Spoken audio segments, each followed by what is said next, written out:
Hey everyone, तो यहाँ पे साइंस 1 का चैप्टर नंबर 1 ग्रेविटेशन देख रहे हैं। लेक्चर नंबर 2 देखेंगे। लेक्चर 1 में बहुत कुछ कवर किया, नीचे लिंक आपको मिल जाएगी डिस्क्रिप्शन में अगर आपने नहीं देखा है, ठीक है। उसमें अपन ने पेज नंबर 1 से लेके पेज नंबर 5 तक का सब कुछ पढ़ा, डिटेल में पढ़ा। लास्ट अपन ने डेरिवेशन देखा था, इनवर्स स्क्वायर लॉ ये किस तरीके से डिराइव हुआ, न्यूटन साहब ने किस तरीके से उसका खोज किया, वो पूरा अपन ने डेरिवेशन देखा था। आज के लेक्चर में पेज नंबर 7 से लेके 9 तक की चीजें कवर करेंगे। चलो, वीडियो अच्छा लगेगा लाइक करना, शेयर करना, सब्सक्राइब करना। चैनल को शुरू करते हैं without wasting any time. Target रखते हैं 1000 लाइक्स का। नाउ मुझे बताइए, अर्थ के पास ग्रेविटेशनल फोर्स है, बिल्कुल है। एंड अपना अर्थ चीजों को अपनी तरफ खींचता है, अट्रैक्ट करता है, ठीक है। The earth attracts every object near it towards itself because of the gravitational force. बस अर्थ चीजों को नीचे खींच रहा है अपनी तरफ because of gravitational force.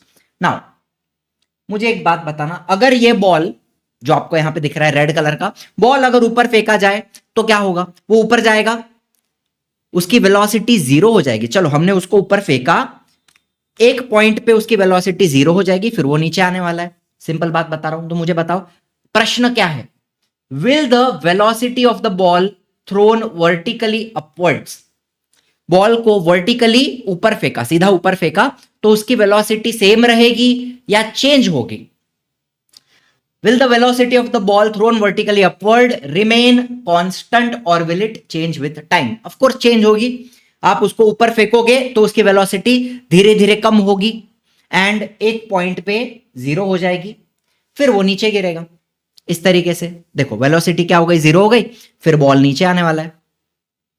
Simple बात है, इतना ही कंसेप्ट है और कुछ नहीं है। अभी देखो, एक और फुटबॉल आपको यहां पे दिख रहा है। Any force acting on a body results in its acceleration. अभी ये फुटबॉल यहां पे है, अगर इसको फोर्स लगाया जाए, अगर इसको लात मारी जाए, दे धपक करके लात मारा, तो क्या ये बॉल एक्सेलरेट करेगा? मतलब बॉल की वेलोसिटी चेंज होगी। मुझे बताइए, एक्सेलरेशन का मतलब क्या होता है? Change in velocity. जब ये फुटबॉल वहां पे पड़ा हुआ था उसकी वेलोसिटी 0 थी, लात मारने के बाद उसकी वेलोसिटी इंक्रीज हुई, मतलब क्या हुआ? एक्सेलरेशन हुआ। फोर्स लगाने के वजह से क्या होता है? एक्सेलरेशन होता है। एंड इसी को कहते हैं न्यूटन का सेकंड लॉ। न्यूटन के 3 लॉज हैं, laws of motion, 9th standard में आपने पढ़ा होगा। तो सेकंड लॉ क्या कहता है? फोर्स लगाने से एक्सेलरेशन आता है। एंड इसके लिए हमने एक फॉर्मूला भी बनाया है, father is equal to ma, force is equal to mass into acceleration, ठीक है। फोर्स लगाने से एक्सेलरेशन आता है। सिंपल समझ में आ गया? Father is equal to ma, force is equal to mass into acceleration. अब मुझे बताइए, अर्थ के पास भी ग्रेविटेशनल फोर्स है और उसके वजह से भी एक्सेलरेशन हो सकता है। कैसे होगा? चलो, एक आदमी को टेरेस पे खड़ा किया, उसके हाथ में बड़ा सा बॉल दे दिया, ठीक है। अब देखिए क्या होगा। ग्रेविटेशनल फोर्स उसको नीचे की तरफ खींच रहा है। ग्रेविटेशनल फोर्स सारे ऑब्जेक्ट को नीचे की तरफ ही खींचता है। तो फोर्स के वजह से क्या ये बॉल एक्सेलरेट करेगा? करेगा कि नहीं करेगा? देखो, अगर ये रिमोट मेरे हाथ में है, मैंने ऐसे पकड़ा हुआ है, अभी इसकी वेलोसिटी 0 है, लेकिन जैसे मैंने छोड़ा तो नीचे गिर रहा है एंड उसकी स्पीड बढ़ेगी। ऑब्जेक्ट को मैं नीचे छोड़ूंगा तो उसकी स्पीड बढ़ती है एंड इसी को हम क्या कहते हैं? एक्सेलरेशन कहते हैं। तो ग्रेविटेशनल फोर्स के वजह से भी चीजें, ऑब्जेक्ट्स एक्सेलरेट करते हैं नीचे की तरफ, गिरते हैं नीचे की तरफ। Are you understanding? चलो, यस और नो। अब मुझे बताओ, हमने क्या बोला? The gravitational force due to earth on a body. Body मतलब क्या? ऑब्जेक्ट। बॉडी मतलब ऑब्जेक्ट। ग्रेविटेशनल फोर्स के वजह से ऑब्जेक्ट क्या करते हैं? एक्सेलरेट करते हैं। एंड इसी को हम क्या कहते हैं?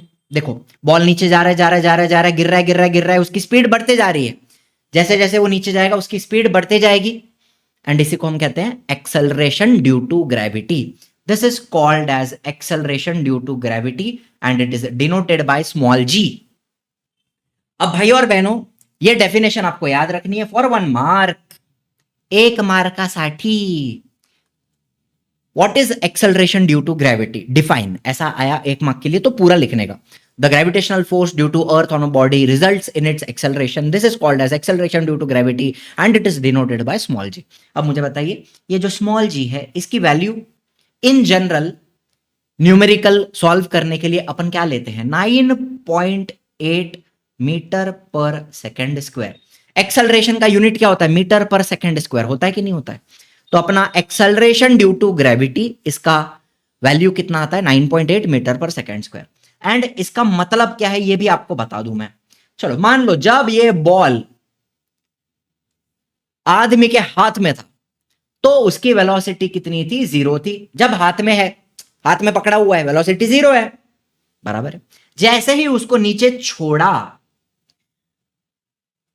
तो बॉल की वेलोसिटी बढ़ेगी. बॉल एक्सेलरेट करेगा नीचे की तरफ. ये तो आप समझते हो बॉल नीचे गिरेगा. तो मुझे बताओ आफ्टर 1 सेकेंड उस बॉल की वेलोसिटी कितनी होगी. 1 सेकेंड बाद कितनी होगी 9.8 मीटर पर सेकेंड. वेलोसिटी की बात कर रहे हैं. तो 1 सेकेंड के बाद उस बॉल की वेलोसिटी होगी 9.8 मीटर पर सेकेंड. ठीक है चलो बॉल और थोड़ा नीचे गया. आफ्टर 2 सेकेंड्स अब उसकी वेलोसिटी कितनी होगी. बॉल की वेलोसिटी बढ़ रही है तो कितनी होगी आफ्टर 2 सेकेंड्स 9.8 इंटू 2 हो जाएगा. मतलब कितना हो गया 19.6 हो जाएगा मीटर पर सेकेंड. हर सेकेंड एवरी सेकेंड 9.8 से स्पीड बढ़ती है. जब भी किसी ऑब्जेक्ट को नीचे छोड़ा जाता है हर सेकेंड में उसकी स्पीड 9.8 मीटर सेकेंड बढ़ती है. इसी को एक्सेलरेशन कहते हैं. चलो मुझे बताओ आफ्टर 3 सेकेंड्स उसकी वेलोसिटी कितनी होगी. ये आप कमेंट में बताना. बताओ कमेंट में. आफ्टर 4 सेकेंड उसकी वेलोसिटी कितनी होगी. ये आप लोग कमेंट में बताएंगे. चलिए कर लोगे इतना. After 3 second and after 4 second velocity कितनी होगी ये आपने कमेंट में बताना है. बहुत ही सिंपल कंसेप्ट है. हर सेकंड में 9.8 से उसकी स्पीड बढ़ती है वेलोसिटी बढ़ती है एंड इसी को हम कहते हैं एक्सेलरेशन ड्यू टू ग्रेविटी. चलिए ये वैल्यू जो है 9.8 मीटर पर सेकेंड स्क्वायर इसका मतलब समझ में आ गया. जब किसी ऑब्जेक्ट को नीचे छोड़ा जाता है तो वो एक्सेलरेट करता है ग्रेविटी की वजह से. पूरा कंसेप्ट एकदम क्लियर हो गया. चलिए अब जो बच्चे पर्सनली पढ़ना चाहते हैं स्मॉल साइज्ड बैच में लिमिटेड स्टूडेंट के बैच में तो ये आरंभ 6 आपके लिए है. इंडिविजुअल अटेंशन आपको मिलेगा मेंटरशिप गाइडेंस सब कुछ मिलेगा. English medium semi English medium दोनों कवर हो जाएगा. सारे सब्जेक्ट कवर हो जाएंगे. ये अपनी फुल टीम ऑफ टीचर आपको दिख रही है. सारे सब्जेक्ट आपको पढ़ाए जाएंगे. ठीक है इस तरीके से जूम पे अपन guidance session mentorship session conduct करते हैं. डाउट क्लियरिंग कंडक्ट करते हैं. शुभम सर गैलेक्सी मैम को आप जानते हो मुझे आप जानते हो. तो हर एक बच्चे से इंडिविजुअली बात करके यहाँ पे अटेंशन दिया जाता है डाउट क्लियरिंग की जाती है. ठीक है चलो बैच में बाकी आपको क्या क्या मिल जाएगा सब कुछ मिल जाएगा. लाइव क्लास पूरा टॉपिक सारे टॉपिक कवर हो जाएंगे क्लास में. सिलेबस अपन 2 टाइम्स कंप्लीट करते हैं बिकॉज एक अपन अक्टूबर एंड तक कंप्लीट कर देंगे. उसके बाद क्रैश कोर्स आएगा. क्रैश कोर्स में भी फिर से अपन पूरा सिलेबस कंप्लीट करेंगे एंड क्रैश कोर्स आपको फ्री में दिया जाता है. आपको अलग से लेने की जरूरत नहीं है. आपने एक बार बैच लिया आगे का crash course is free for all of you. ठीक है बच्चों ना मोबाइल हो चाहे पीसी टैबलेट सब जगह पे आपको इसका एक्सेस मिल जाएगा. रिकॉर्डिंग मिल जाएगी. डाउट क्लियरिंग सेशन रहेंगे चैप्टर कंप्लीट होने के बाद और ये अपन लेते हैं जूम के ऊपर इंडिविजुअली बच्चों से बात करके डाउट क्लियर हो जाएगा. जूम पे लाइव रिवीजन रहेगा एग्जाम के पहले वो भी जूम पे करेंगे अपन. पर्सनल मेंटरशिप में आपको एक IVR नंबर दिया जाता है.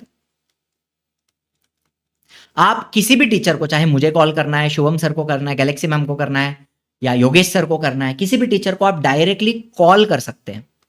ये आपको एक स्पेशल फोन नंबर दिया जाता है. डाउट क्लियर तो आपके होंगे उसके अलावा पढ़ने में कोई दिक्कत आती है मेंटरशिप चाहिए गाइडेंस चाहिए तो वो सारी चीजें आपको यहाँ पे मिल जाती है. पर्सनल मेंटरशिप टेस्ट सीरीज में MCQs 4000 से ज्यादा अपन ने प्रैक्टिस करने के लिए ऐप के ऊपर दिए हुए हैं वो आप प्रैक्टिस कर सकते हैं. लेक्चर में भी MCQs करवाए जाएंगे एंड सब्जेक्टिव टेस्ट कैसा रहेगा रिटन रहेगा. आप पेपर लिखोगे उसको हम चेक भी करेंगे. चेक करके भी आपको मिलेगा.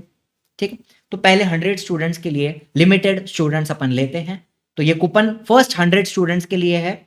एक्स्ट्रा 1000 रुपीज आपके ऑफ हो जाएंगे. ₹1000 का एडिशनल डिस्काउंट आपको मिल जाएगा, लिमिटेड टाइम के लिए एप्लीकेबल है। कोई भी डाउट है तो ये दोनों नंबर के ऊपर आप कॉल कर सकते हैं, हमारे एजुकेशनल काउंसलर से बात कर सकते हैं। ठीक है बच्चों, चलिए आगे बढ़ते हैं। अब इसका अपने को फॉर्मूला समझना है।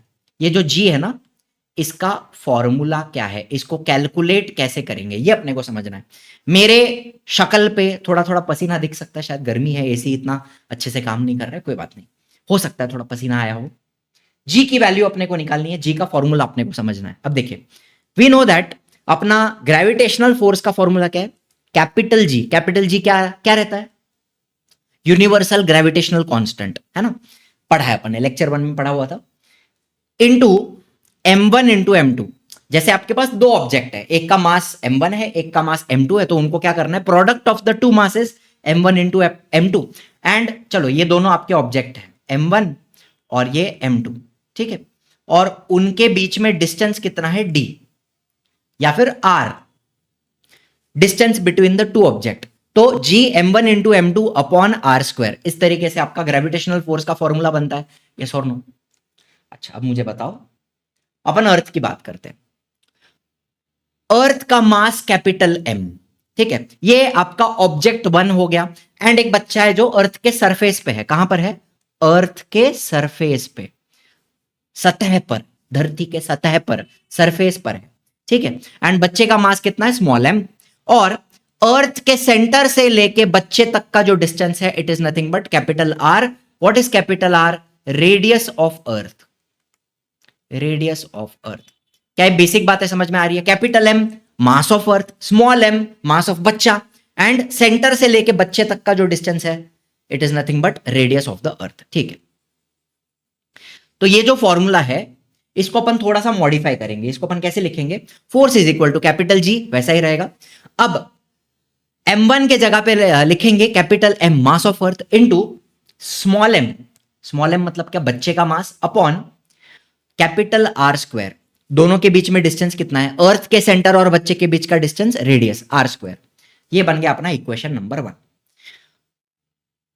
जी capital M into small m upon capital R square बराबर है। ये फॉर्मूला आपको समझ में आ गया। लेकिन चलो एक छोटा सा कंसेप्ट यहां पे ऐड करना चाहूंगा। मान लेते हैं कि चलो ये अर्थ है, ये लिख लेना एडिशनल, आप लोग ये अगर नोटबुक में नोट्स बना रहे हो ना, तो ये एडिशनल पार्ट जो मैं बता रहा हूं वो लिख लेना, ठीक है। ये अपना अर्थ है, ये अर्थ का सेंटर है, और एक ऑब्जेक्ट मान लो यहां पर है, ज्यादा हो गया, इधर है, ठीक है। अब क्या होगा मुझे बताओ, इसका m रहेगा, मास ऑफ अर्थ, इसका स्मॉल m रहेगा, मास ऑफ ऑब्जेक्ट, ठीक है। लेकिन डिस्टेंस की बात करूं तो मुझे बताओ, सेंटर से लेके सरफेस तक ये रहेगा capital R, radius of earth, और सरफेस से लेके ऑब्जेक्ट तक का जो डिस्टेंस है वो रहेगा h। ध्यान से समझिए, छोटा सा यहां पे दिख रहा होगा आपको, मास of earth capital M, mass of object small m, ठीक है। फिर सेंटर से लेके सरफेस तक का distance capital R, radius of earth, लेकिन सरफेस से लेके ऑब्जेक्ट तक का जो डिस्टेंस है वो क्या है, h है। तो यहां पर अपन एक नया वैल्यू डिफाइन करेंगे, small r which is nothing but r plus h, ठीक है, radius of earth plus height. तो यहां पर ये जो फॉर्मूला है फोर्स का, ये फॉर्मूला कैसा हो जाएगा, कैपिटल G वैसा ही रहेगा, capital M mass of earth, small m mass of object, upon R square लिखा जाएगा। यहां पर R, स्मॉल r यूज कर रहे हैं, तो स्मॉल r का मतलब क्या होता है, R प्लस h का square. Are you understanding? Radius plus height, अगर कोई ऑब्जेक्ट अर्थ से दूर है तो आपको रेडियस प्लस हाइट लेना पड़ेगा, तब जाके टोटल डिस्टेंस बनेगा ना। दोनों ऑब्जेक्ट के बीच का टोटल डिस्टेंस अपने को लेना है, तो radius plus height. Are you understanding? चलो ये एक कंसेप्ट आपको छोटा यहां पे ऐड कर दिया मैंने, इसको आप लोग लिख लेना। अगर कोई ऑब्जेक्ट, यहां पे मैं लिख देता हूं, if object away from earth, away from earth, तो इस तरीके से ये फॉर्मूला मॉडिफाई होता है, बराबर है। चलो एक और कंसेप्ट आपको बताऊंगा यहां पे छोटा सा। मान लो ये आपका अर्थ है, एंड एक ऑब्जेक्ट अर्थ के अंदर चला गया है, ठीक है, एक ऑब्जेक्ट अर्थ के अंदर चला गया, घुस गया, अर्थ में खड्डा करके अंदर चला गया, तो क्या होगा? चलो, ये अर्थ का सेंटर बता रहा हूं मैं, व्हाइट कलर का अर्थ का सेंटर। अर्थ का मास क्या है? Capital M. वो ऑब्जेक्ट का मास क्या है? Small M. अच्छा, अब मुझे बताओ, ये जो डिस्टेंस है पूरा, ये रहेगा रेडियस, एंड वो ऑब्जेक्ट अर्थ के अंदर घुसा, तो ये जो डिस्टेंस रहेगा, ये रहेगा डी। डी मतलब क्या? डेप्थ। तो अब ये फॉर्मूला कैसे मॉडिफाई हो जाएगा? ध्यान से सुनना। फोर्स इज इक्वल टू जी वैसा ही रहेगा, कैपिटल एम वैसा ही रहेगा, स्मॉल एम वैसा ही रहेगा, अपॉन यहां पर अपन लिखेंगे आर स्क्वायर, स्मॉल आर, लेकिन यहां पे स्मॉल आर क्या रहेगा? Radius minus depth. Radius minus depth, because object अंदर चला गया है तो डिस्टेंस कम हो जाएगा ना, तो रेडियस में से हम डेप्थ को माइनस कर देंगे। Are you understanding? समझ में आया तो जरूर बताना मेरे को। देखो, सिंपल बता रहा हूं, अगर आप अर्थ से दूर जाते हो तो आपको हाइट ऐड करनी है, रेडियस प्लस हाइट, एंड अगर आप अर्थ के अंदर घुसते हो तो आपको रेडियस में से डेप्थ माइनस कर देनी है। आप कितना अंदर घुसे, कितना अंदर आप गए, वो डिस्टेंस आपको माइनस कर देना है रेडियस में से। ठीक है, तो इस तरीके से ये कहानी बनती है। समझ में आया? एंड ये वाला फॉर्मूला कब यूज करेंगे? अगर हम सरफेस पे हैं, इफ ऑन सरफेस। अगर हम एकदम सरफेस पे हैं तो ये वाला फॉर्मूला इस्तेमाल किया जाएगा। ठीक है, बाकी दोनों चीजें आपने आई होप लिख ली होंगी। दूर जाते हो तो हाइट ऐड करेंगे। ठीक है, अगर हम दूर जाएंगे तो आर प्लस एच हो जाएगा, it will be small R, and अगर हम खड्डा करके अंदर जाते हैं तो रेडियस माइनस डेप्थ हो जाएगा, आप कितना अंदर गए हो, ये बन जाएगा आपका स्मॉल आर। कंसेप्ट एकदम क्लियर है? चलो, बहुत अच्छी बात है। अब मुझे बताओ, न्यूटन का सेकेंड लॉ हमने पढ़ा, वो क्या था? F is equal to mass times acceleration. Acceleration के जगह पर क्या मैं स्मॉल g लिख सकता हूं? एक्सेलरेशन ड्यू टू ग्रेविटी लिख सकता हूं ना, तो क्या बन जाएगा? m इंटू जी बन जाएगा। अब ये दोनों फोर्स सेम है, ये जो फोर्स है और ये जो फोर्स है, दे बोथ आर सेम। तो हम क्या करेंगे? इसको बोलेंगे इक्वेशन नंबर 2। 1 एंड 2 दोनों को अपन क्या करेंगे? इक्वेट कर देंगे। ध्यान से सुनना। तो mg, ठीक है, is equal to G M M upon R square. अब यहां से क्या हो जाएगा? स्मॉल एम कट हो गया, तो जी का फॉर्मूला अपने को क्या मिल गया? G is equal to capital G into capital M upon R square. ठीक है, समझ में आया? G M upon R square, ये फॉर्मूला आपको लर्न करना है, ये आपको 100% याद होना ही चाहिए। बाकी कंसेप्ट एकदम क्लियर है? अगर हम हाइट पे जाते हैं तो क्या करना है? आर प्लस एच करना है। खड्डा करके अंदर जाते हैं तो रेडियस में से डेप्थ को माइनस करना है। ठीक है, ये भी कंसेप्ट अपन याद रखेंगे। ठीक है, सारी बातें क्लियर हो गई? चलो, बहुत बढ़िया। अभी देखो, यहां पर आपको क्या समझ में आ रहा है? ये जो अपना एक्सेलरेशन ड्यू टू ग्रेविटी है और रेडियस है, दे आर इनवर्स प्रपोर्शन। इसका और इसका क्या है? 36 का आंकड़ा है, इनवर्स प्रपोर्शन। इनवर्स प्रपोर्शन, इसका क्या मतलब है? अगर एक चीज बढ़ेगी तो दूसरी घटेगी। मतलब अगर मैं रेडियस बढ़ाऊं तो ग्रेविटी की जो वैल्यू है, acceleration due to gravity G, वो वैल्यू कम हो जाएगी। उल्टा होगा, इनवर्स प्रोपोर्शन में उल्टा होता है। ठीक है, डिनोमिनेटर में रहेगा तो इनवर्स प्रोपोर्शन, याद रखने का। चलो, वैसे ही अगर मैं वैल्यू ऑफ आर को डिक्रीज करूं तो value of G will increase. उल्टा होने वाला है, एक कम होगा तो दूसरा बढ़ेगा, दूसरा कम होगा तो पहला बढ़ेगा। उल्टा समझ लो आप। ठीक है, इनवर्स प्रोपोर्शन। चलो, अब मुझे बताओ, जी और एम, एम न्यूमरेटर में है, मास ऑफ अर्थ न्यूमरेटर में है, तो इनके बीच में क्या रहेगा? Direct proportion. Direct proportion. Mass बढ़ाओगे तो ग्रेविटी भी बढ़ेगी, एक्सेलरेशन ड्यू टू ग्रेविटी बढ़ेगा, जी का वैल्यू बढ़ेगा। ठीक है, डायरेक्ट प्रोपोर्शन। इनवर्स प्रोपोर्शन में एक बढ़ता है एक कम होता है, डायरेक्ट प्रोपोर्शन में एक बढ़ता है तो दूसरा भी बढ़ता है। बेसिक बात क्लियर हो गई? ठीक है, जी एंड आर इनवर्स प्रोपोर्शन में रहेंगे, इनवर्स प्रोपोर्शन। याद रहेगा आपको इतना? यस और नो। अब आते हैं दूसरे बहुत ही इंपॉर्टेंट कंसेप्ट पे, variation in the value of G. हमारे धरती पर जी की जो वैल्यू है वो हमेशा कांस्टेंट नहीं रहती, वो बदलती है। कैसे बदलती है आइए समझते हैं। यहां तक की सारी बातें क्लियर हैं, जी का फॉर्मूला समझ में आया, G M upon R square. अच्छा, ये फॉर्मूला कब इस्तेमाल होगा? जब हम सरफेस पे हैं, ध्यान से सुनिएगा, जब हम सरफेस पे हैं। अगर आप हाइट पे चले गए तो फॉर्मूला क्या हो जाएगा? G M upon R plus H bracket square. ये हाइट पे चले गए तो, और अगर आप खड्डा करके अंदर चले गए, खड्डा करके गए, डेप्थ में गए, तो फॉर्मूला क्या हो जाएगा? G M upon R minus D bracket square. समझ में आ रही है बात? खड्डा करके आप अगर अंदर चले गए तो डेप्थ को माइनस करोगे रेडियस में से। Is this clear? तीनों फॉर्मूला समझ में आ गए? ठीक है, बहुत अच्छी बात है। अब ये जो वेरिएशन है वो हमें तीन प्रकार का दिखता है, sad, shape, altitude and depth.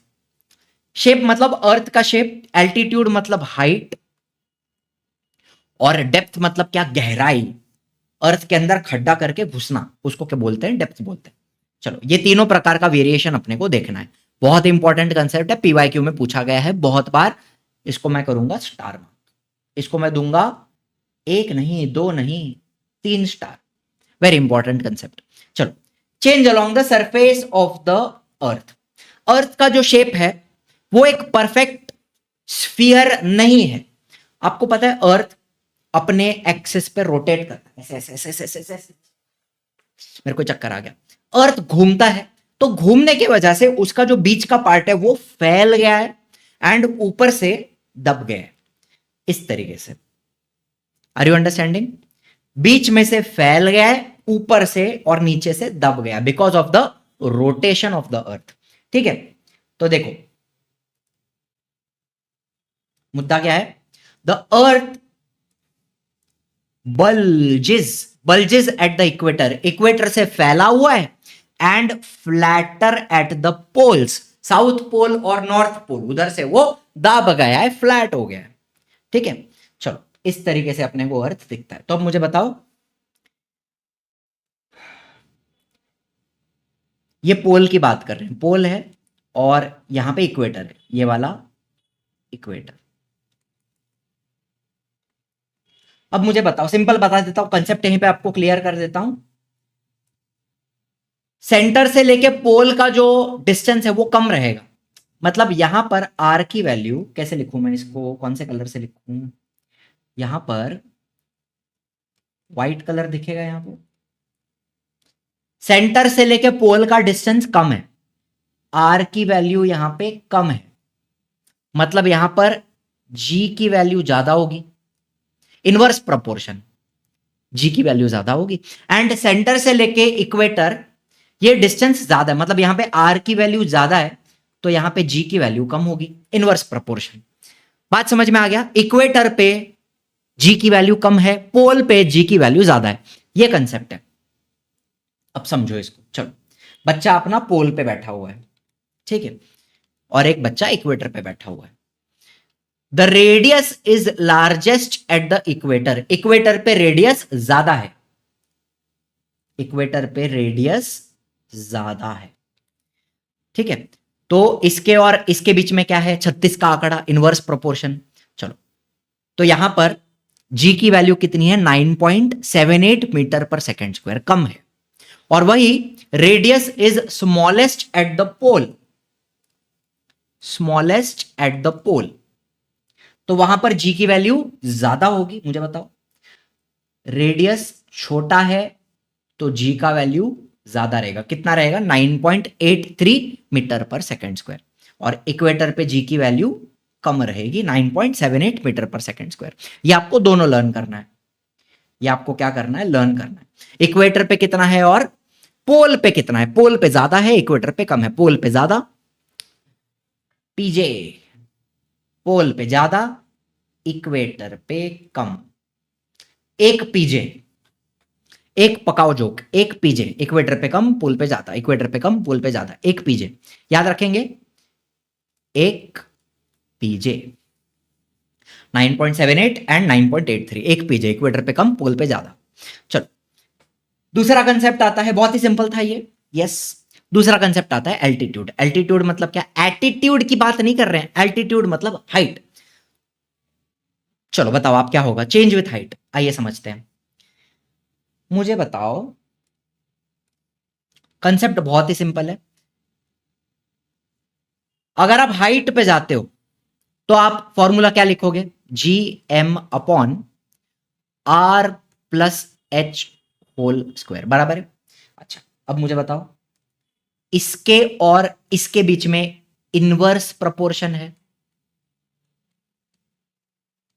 ठीक है। तो जितना हाइट बढ़ेगा, यस और नो, जितना हाइट बढ़ेगा उतना जी का वैल्यू कम होगा, यस और नो। जितना आप अर्थ से दूर जाओगे उतनी ग्रेविटी कम होने वाली है, एक्सेलरेशन ड्यू टू ग्रेविटी कम हो जाएगी। एकदम सोपा सरल कंसेप्ट है, कुछ भी नहीं है इसमें। हाइट बढ़ेगी, एक बात बताओ यार, एक बात बताओ, इसी को अपन ने स्मॉल आर बोला है ना, ये जो आर प्लस एच है, आर प्लस एच, इसी को स्मॉल आर बोला है। तो स्मॉल आर का वैल्यू बढ़ेगा तो जी का वैल्यू कम होगा, इनवर्स प्रपोर्शन। बस जितना अर्थ से दूर जाएंगे उतना gravity, acceleration due to gravity decrease हो जाएगी, ठीक है। चलो एग्जाम्पल ले रहे हैं, एक एरोप्लेन है, it is flying at a height of 10 kilometre about the surface of the earth, ठीक है। अर्थ के सरफेस से, एक मिनट किधर गया, 10 किलोमीटर दूर है बस। तो बहुत ज्यादा फर्क नहीं आता, थोड़ा सा वैल्यू कम होता है लेकिन बहुत ज्यादा फर्क नहीं पड़ता, बिकॉज ये डिस्टेंस बहुत छोटा है। आपको पता है अर्थ का रेडियस कितना है?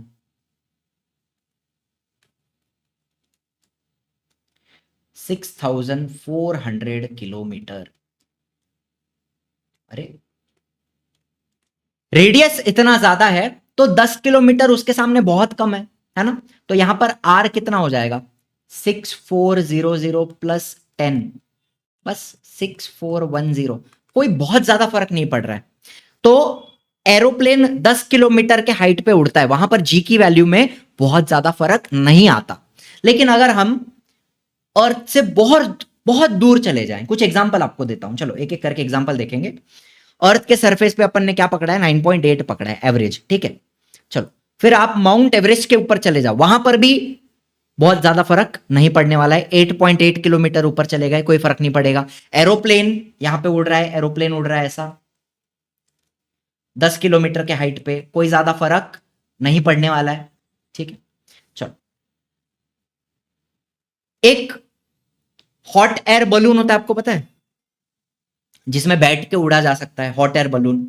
नीचे एक छोटा सा ऐसा डब्बे जैसा होता है, उसमें 3-4 लोग बैठते हैं और उड़ के जाते हैं। तो उसकी मैक्सिमम हाइट कितनी अचीव की गई है? 36.6 किलोमीटर। और वहां पर अपने को थोड़ा सा डिफरेंस देखने मिलता है, 9.77 हो जाता है, जी की वैल्यू कितनी हो जाती है? 9.77, 36.6 किलोमीटर की हाइट पे। और ऊपर चलते हैं अपन चलते हैं एक सैटेलाइट की तरफ, 400 किलोमीटर के डिस्टेंस पे उड़ रहा है, ठीक है। वो वहां पर 8.7 हो जाता है, ये सब मीटर पर सेकंड स्क्वायर में है, यूनिट याद रखना है इसका, ठीक है। 8.7 हो जाता है। एंड एकदम ऊपर और चले जाओ आप एक कम्युनिकेशन सैटेलाइट पकड़ लो। ये वाला क्या है? मेरे हिसाब से it is a weather satellite, let me just confirm, I hope it is a weather satellite. And सबसे ऊपर क्या रहेगा? Communication satellite. ये एग्जांपल्स भी आपको याद करने हैं बच्चों। Maximum height reached by manmade balloon. अच्छा इसको क्या बोला है? Maximum height reached by man made balloon. अभी वो हॉट एयर बलून है कि नुस्ता फुग्गा है, वो एक देखना पड़ेगा। हाँ ये आ गया वेदर सैटेलाइट, वेदर सैटेलाइट। और ये आ गया कम्युनिकेशन सैटेलाइट। कम्युनिकेशन मतलब जो फोन वगैरह इस्तेमाल करते हैं उसके लिए जो होता है ना, कम्युनिकेट करने के लिए सैटेलाइट कॉलिंग वगैरह होती है, कम्युनिकेशन सैटेलाइट।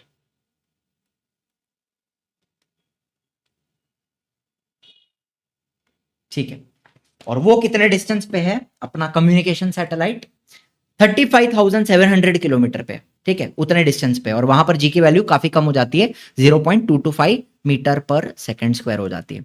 तो डिस्टेंस अगर छोटा है तो उतना ज्यादा फर्क नहीं पड़ता, लेकिन आप 35,000 किलोमीटर दूर चले जाओगे तो काफी डिफरेंस आ जाता है, जी की वैल्यू काफी कम हो जाती है। एंड आप जस्ट एक एडिशनल इंफॉर्मेशन यहां पे बता देता हूं, आप इतना दूर चले जाओ, आप अर्थ से इनफाइनाइट डिस्टेंस पे चले जाओ, इन्फिनिटी समझते हो ना, अरे हाँ, इनफाइनाइट डिस्टेंस पे आप चले जाओ अर्थ से, इनफाइनाइट डिस्टेंस पे, वहां पे जी की वैल्यू क्या हो जाती है, 0 हो जाती है।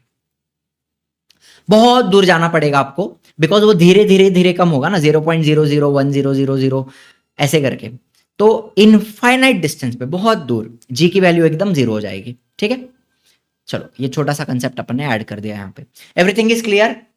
चलो लास्ट अपन यहाँ पे टॉपिक देखेंगे, डेप्थ।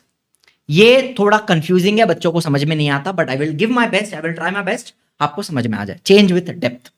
अब यहां पे क्या होता है, देखिए, as we go inside the earth value of R decreases. मतलब एक ऑब्जेक्ट ले लिया, अर्थ के अंदर जा रहा है, ठीक है। अब फॉर एग्जाम्पल चलो मान लेते हैं कि ये अर्थ का सेंटर है, मैं सिर्फ यहां बता रहा हूं, ये रेडियस हो गया, ठीक है। एंड ये ऑब्जेक्ट अंदर आ रहा है ना, तो ये क्या हो जाएगा, डी हो जाएगा। डी मतलब क्या, डेप्थ, डेप्थ, ठीक है। तो आर क्या है, capital R, radius minus depth, ठीक है। तो जितना आप अंदर जाओगे डेप्थ बढ़ेगा, स्मॉल आर की वैल्यू डिक्रीज होगी, यस और नो, ये याद रखेंगे अपन यहां पे, ठीक है। जितना आप अंदर जाओगे डेप्थ बढ़ेगा, स्मॉल आर का वैल्यू डिक्रीज होगा। Now according to the formula gm upon R square, चलो ये भी लिख देते हैं यहां पे, gm अपॉन आर स्क्वायर।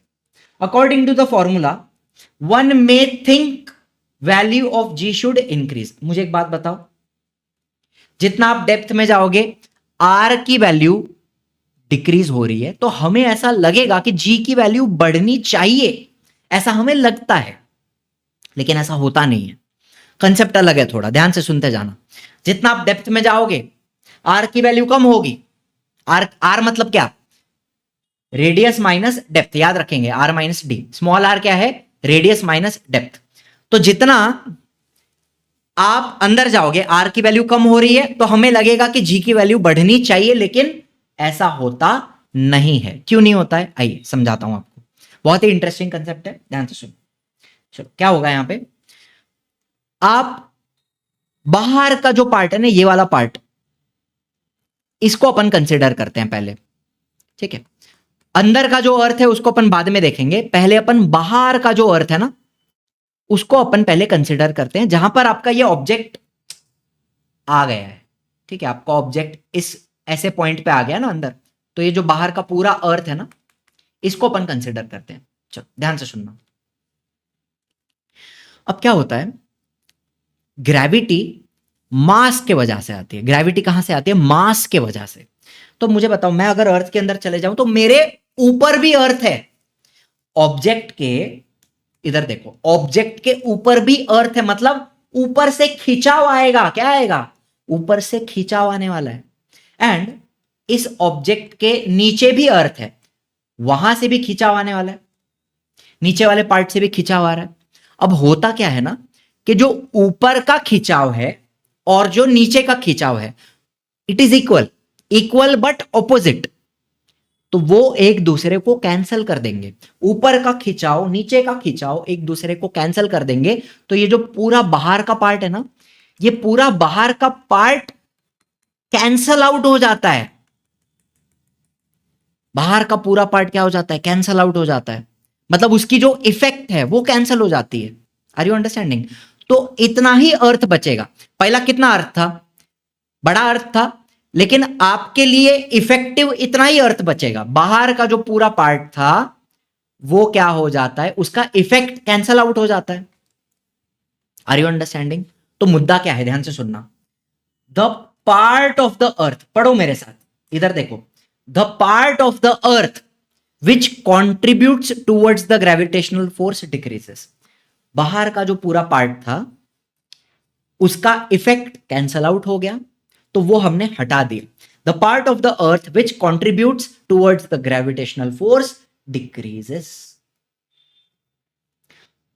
आपका अर्थ छोटा हो गया है आपके लिए, बाकी वैसे तो अर्थ उतना ही है, लेकिन उसका जो इफेक्ट है बाहर के पार्ट का वो कैंसल आउट हो जाता है। ठीक है, तो अब क्या होगा पता है, ये जो फॉर्मूला है, ये जो फॉर्मूला है, इसमें ये जो कैपिटल एम दिख रहा है, मास ऑफ अर्थ, ये भी डिक्रीज होगा, बिकॉज बाहर का अर्थ कैंसल आउट हो गया, तो उसका मास आप हटा दोगे। तो इस फॉर्मूला में कैपिटल एम की वैल्यू भी डिक्रीज होती है, आर की वैल्यू भी डिक्रीज होती है, लेकिन आपको पता है अर्थ का मास बहुत ज्यादा है, तो एक कंबाइंड इफेक्ट, इसका एक कंबाइंड इफेक्ट ये होता है कि जी की वैल्यू डिक्रीज होती है, बिकॉज मास बहुत ज्यादा है, रेडियस से कहीं ज्यादा मास बहुत ज्यादा है। ठीक है, तो एक कंबाइंड इफेक्ट हमें क्या देखने मिलती है कि जी की वैल्यू डिक्रीज होने वाली है। देखो, therefore the value of M used in the equation also decreases. M मतलब क्या, मास ऑफ अर्थ, उसकी वैल्यू भी डिक्रीज होती है बिकॉज बाहर का पार्ट कैंसल आउट हो गया। As a combined result of the change in R and M, the value of G decreases as we go deep inside the earth. ठीक है, तो एज अ कंबाइंड रिजल्ट, यहां पे चाहिए तो फिर से लिख देता हूं, बड़े अक्षरों में लिख देता हूं, जीएम अपॉन आर स्क्वायर। ये आपका कार्यक्रम था। आर क्या होता है, R minus D, small R क्या होता है, रेडियस माइनस डेप्थ। ठीक है, तो यहां पर एम की वैल्यू भी कम होती है, आर की वैल्यू भी कम होती है, एंड उसके कॉम्बिनेशन के वजह से जी की वैल्यू भी डिक्रीज होती है as we go deep inside the earth. Is this very clear, concept clear है? अच्छा, फिर एक और चीज आपको बताऊंगा। मान लेते हैं कि हम अंदर घुसते घुसते घुसते घुसते घुसते इतना अंदर चले गए कि हम बिल्कुल अर्थ के सेंटर पे चले गए, तो अब मुझे बताओ, बाकी सब छोड़ो, फॉर्मूला वगैरह जाने दो, सिर्फ कंसेप्ट, प्योर कंसेप्ट।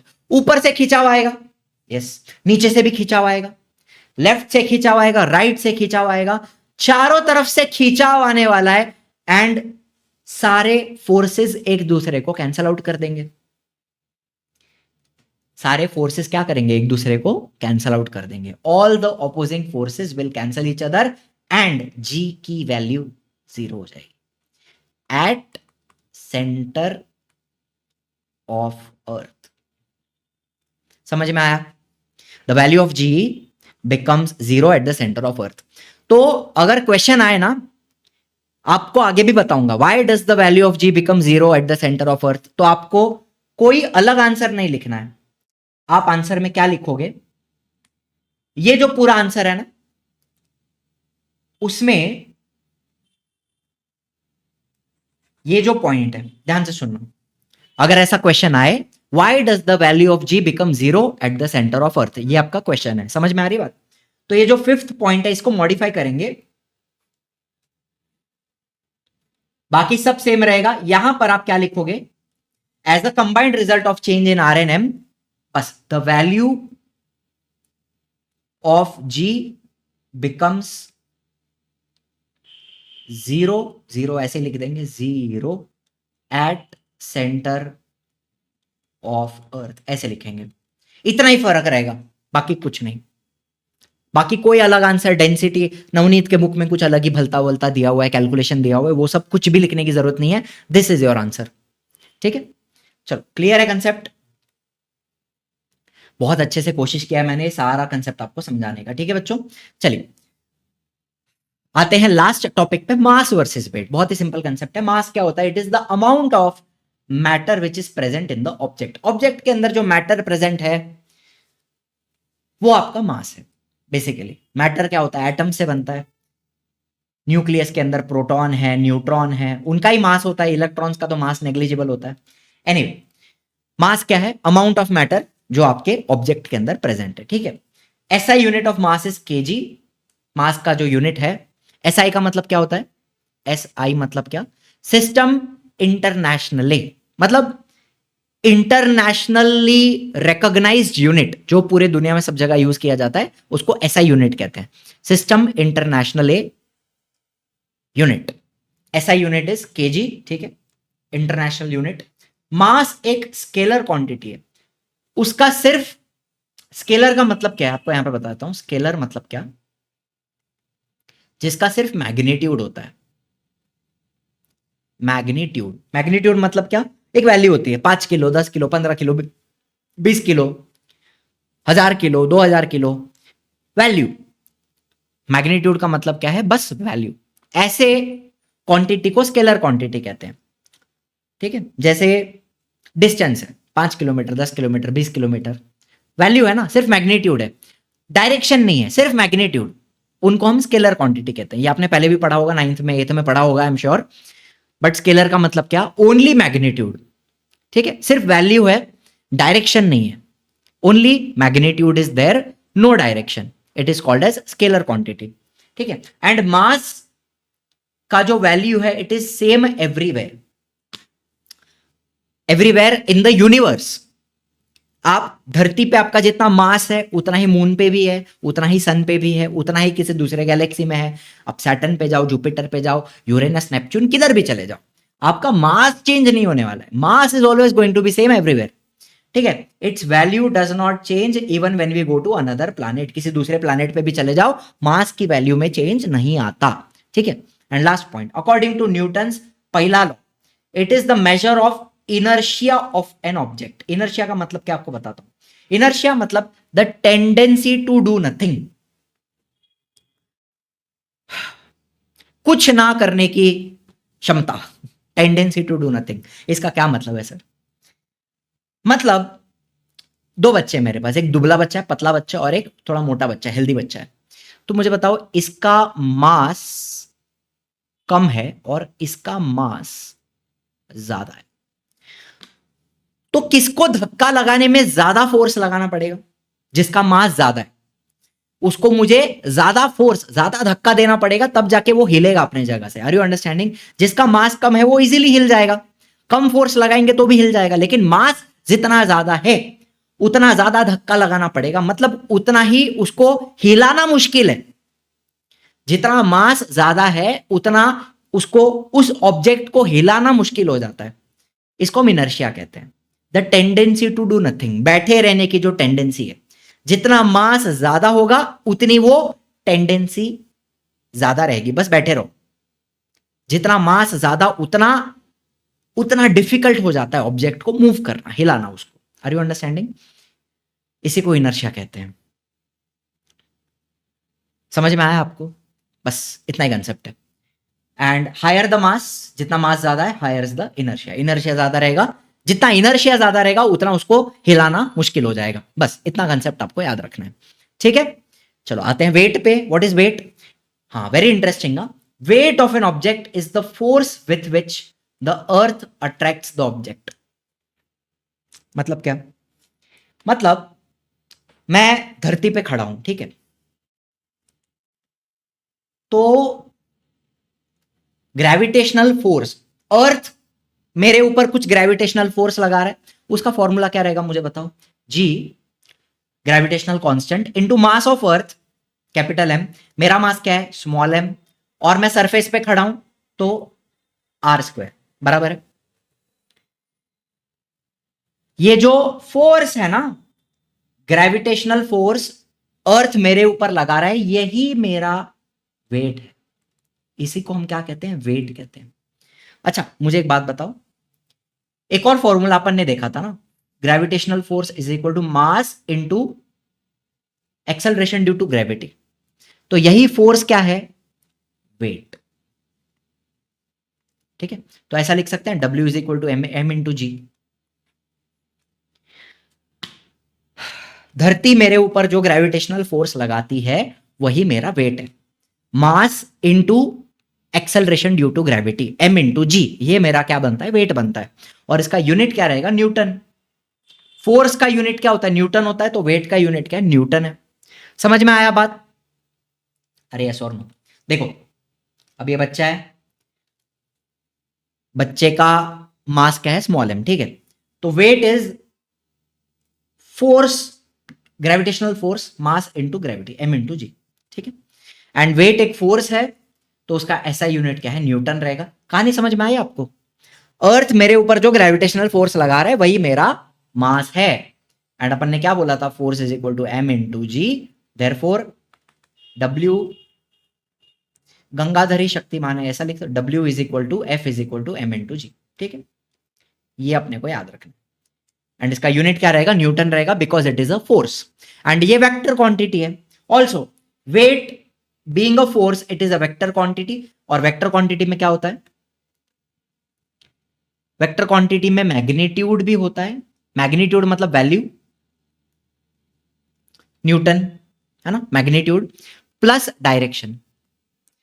तो आपके वेट का डायरेक्शन क्या है, अर्थ के सेंटर की तरफ।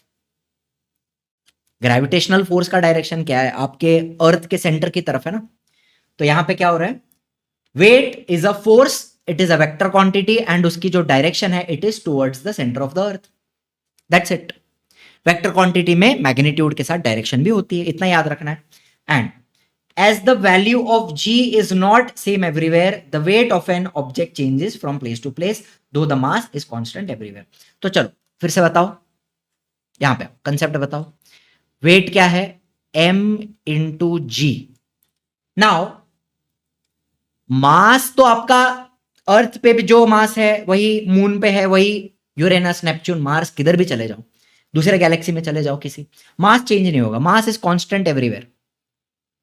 आपके मास की बात कर रहा हूं या किसी ऑब्जेक्ट की, ये रिमोट है, ये पेन है, इसका जो मास है धरती पे जितना होता है मून पे भी रहेगा, मास में कोई चेंज आने वाला है नहीं, मास इज कांस्टेंट एवरीवेयर। लेकिन जी का वैल्यू चेंज होगा, जी का वैल्यू चेंज हो, मून पे अलग है जी, मून की ग्रेविटी अलग है, सन की ग्रेविटी अलग है, जुपिटर की अलग है। तो जैसे जी चेंज होगा आपका वेट भी चेंज होगा। अभी आप इक्वेटर पे खड़े हो, मान लो इक्वेटर पे जी की वैल्यू कितनी थी, 9.78 थी, और पोल पे कितनी थी, 9.83 थी। तो मुझे बताओ, इक्वेटर पे जी की वैल्यू कम है तो आपका वेट थोड़ा सा कम होगा, एंड पोल पे जी की वैल्यू ज्यादा है तो आपका वेट थोड़ा सा ज्यादा होगा। तो जैसे जी की वैल्यू चेंज होती है फ्रॉम प्लेस टू प्लेस, आपका वेट भी चेंज होता है, मास कांस्टेंट है एवरीवेयर। कंसेप्ट क्लियर है, मास वर्सेस वेट डिस्टिंग्विश पूछते हैं, काफी बार एग्जाम में पूछा है, it is PYQ, it is star marked. चलो तो आते हैं एक्सरसाइज पे, अब यहां पे अपन थोड़ा सॉल्व करते हैं, फटाफट इसको देख लेंगे एक बार। चलो मास का यूनिट क्या है मेरे को बताओ, मैच द फॉलोइंग करेंगे, मास is KG and it is major of inertia, बराबर बात है। वेट, वेट न्यूटन में रहेगा एंड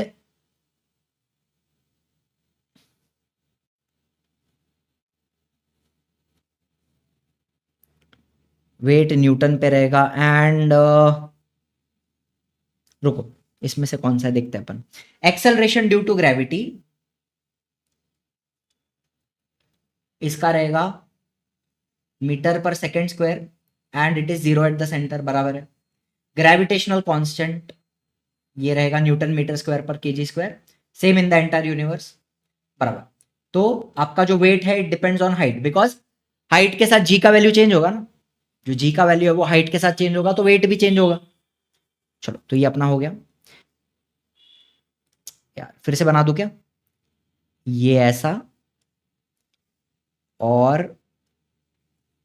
ऊपर वाला ऐसा, दैट्स इट। चलो फिर ये वाला question, what is the difference between mass and weight, ये आपको करना है। Will the mass and weight of an object on earth be the same as their value on Mars. Mass same रहेगा but weight change होगा because gravity change हो जाएगी, तो वो वाई आपको बताना है, ये इंपॉर्टेंट क्वेश्चन है, करना है अपने को। फ्री फॉल क्या है ये अपन बाद में पढ़ेंगे, एक्सेलरेशन ड्यू टू ग्रेविटी। चलो यहां पे अपने को एक्सेलरेशन ड्यू टू ग्रेविटी का कंसेप्ट बताना है, उसकी डेफिनेशन लिखनी है, एस्केप वेलोसिटी बाद में करेंगे, एंड सेंट्रीपिटल फोर्स हमने ऑलरेडी देख लिया है, ये अपन ने ऑलरेडी देख लिया है लास्ट लेक्चर में। चलो फिर यहाँ पे स्टोन थ्रोन वर्टिकली ये बाद में करेंगे, आगे आएगा, ये वाला अपन अभी देखेंगे, and explain why the value of G is 0 at the center of the earth. इसका आंसर मैंने आपको ऑलरेडी दे दिया, फिर से आपको बता दूंगा आगे, ठीक है। तो ये चलो ई वाला क्वेश्चन क्या बोल रहा है, if the value of G becomes twice, जो जी का वैल्यू है वो 2g हो गया, ट्वाइस हो गया, it will become 2 times more difficult to pull a heavy object along the floor। किसी ऑब्जेक्ट को आप खींच रहे हो तो आपको डबल फोर्स लगाना पड़ेगा, आपको डबल मेहनत करना पड़ेगा उसको खींचने के लिए, अगर जी की वैल्यू डबल हो जाएगी। क्यों? देखो, if the value of G becomes double, the force with which the earth pulls the object, that is the weight of the object becomes double. Weight का फॉर्मूला क्या बोला था अपन ने? m into G. अगर g 2g हो जाएगा तो आपका वेट भी डबल हो जाएगा। एंड वेट क्या होता है? Gravitational force. तो ग्रेविटेशनल फोर्स डबल हो जाएगा। As the weight increases, frictional force also increase while pulling the object. अब किसी ऑब्जेक्ट को आप खींच रहे हो तो ऑब्जेक्ट और सरफेस के बीच में फ्रिक्शन होता है ना, तो जितना वेट ज्यादा उतना फ्रिक्शन भी ज्यादा हो जाएगा और आपको डबल मेहनत करनी पड़ेगी। It will become 2 times more difficult to pull the heavy object along the floor. Simple answer है, 3 ही पॉइंट है, कर लेना अच्छे से। चलिए, explain why the value of G is 0 at the center of the earth. बाकी सब कुछ सेम लिखना है आपको, सिर्फ ये जो है ना,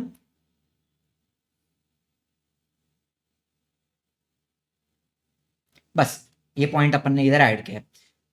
the value of G become 0 at the center of the earth as the value of R and M also become 0। ठीक है।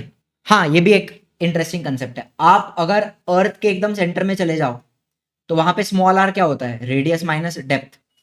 अब आप उतना ही अंदर चले गए ना सेंटर पे, तो आर की वैल्यू भी 0 हो जाएगी और आपका पूरा अर्थ ही खत्म हो गया, तो एम भी 0 हो जाएगा, तो फिर जी भी 0 हो जाएगा। समझ में आ गया? आप एकदम अर्थ के सेंटर पे चले गए, आपको ऊपर से भी खिंचावा रहा है, नीचे से भी खिंचावा रहा है, सब तरफ से खिंचावा रहा है, तो पूरा जो अर्थ था, जो ग्रेविटेशनल फोर्स प्रोड्यूस करता है, उसका पूरा कैंसल आउट हो गया ना पूरा ही, तो मास भी 0 हो गया, स्मॉल आर भी 0 हो गया। बिकॉज आप अर्थ के सेंटर पे चले गए तो आपका जो डेप्थ है वो भी आर जितना ही हो जाएगा ना, जितना रेडियस है उतना ही आपका डेप्थ भी हो जाएगा।